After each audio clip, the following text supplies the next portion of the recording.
Operating in over 10 countries around the world across 3 business lines has significant complexity, added to by regulatory change, be it accounting changes, tax changes. All of the things that are hitting the industry make it harder in a multi-jurisdictional business than in a business that's, say, focused just in the UK. We have dedicated funds for certain geographies, so Central and Eastern Europe, Western Europe and the US, and now Ireland, which is our latest offering. It has created a number of complexities, obviously managing people in different jurisdictions, the different regulatory environments to get comfortable with, and now all of the new regulations, both in the United States and in Europe, has created a number of complexities that we have had to overcome.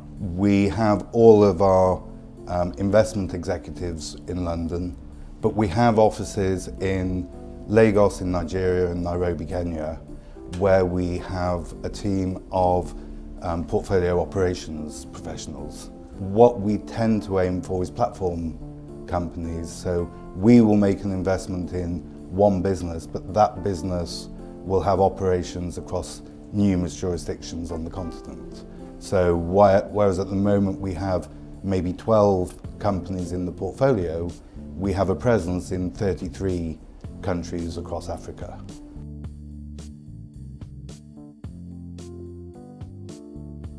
If we find a deal that looks very good in the Nordic region, in a sector where we have some experience from the UK team and the French team, we will bring those teams together and really try and use the best team for the job and flexible resource to support those deal processes.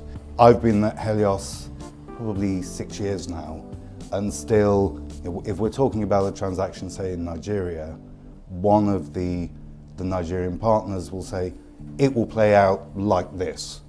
And I've worked in developed markets, private equity for a number of years, and you hear that and think, well, no, that absolutely can't be the way it would happen. It just isn't logical. And lo and behold, that's exactly the way it plays out. If you don't have that local knowledge and experience, you really have got no idea what's going to happen. Clearly, when it starts crossing borders, we want to have a growth strategy to expand into a new country. We pick up the phone, we ring our colleagues in other offices, and we engage and we get their experience.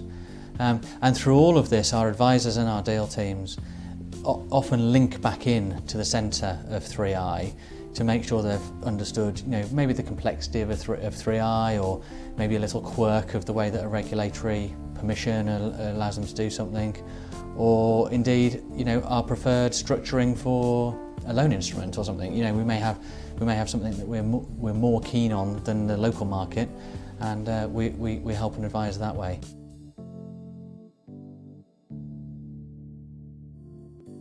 Well, every deal that we look at, we always say that we start with a blank piece of paper. It could be a family-owned business all the way through to an unloved corporate, and all of those different types of businesses have their own complexities in terms of reporting. So what we will do as part of our diligence process is ensure that by the time they access the capital that we're offering, that they're much more professional, or they're stronger in their reporting manner. And in the type of board packs that they produce for our staff. Unlike a lot of firms, we only tend to invest in a relatively small number of companies per fund. So whereas in a developed market fund, it's not uncommon to have 25, maybe 30 portfolio companies, we will deliberately target something in the region of 8 to 10. And primarily because of the difficulty in managing in that sort of environment, both logistically and from the legal, the regulatory, the tax perspective.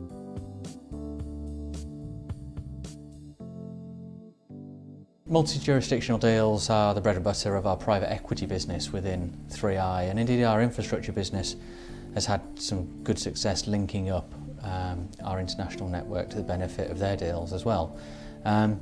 We look for international deals. We think that's a USP for us in the mid-market. I don't think there's an environment that we would rather operate in. And so from an MML perspective, it's making sure that we invest in good quality businesses with good quality management teams and turn them into world-class businesses.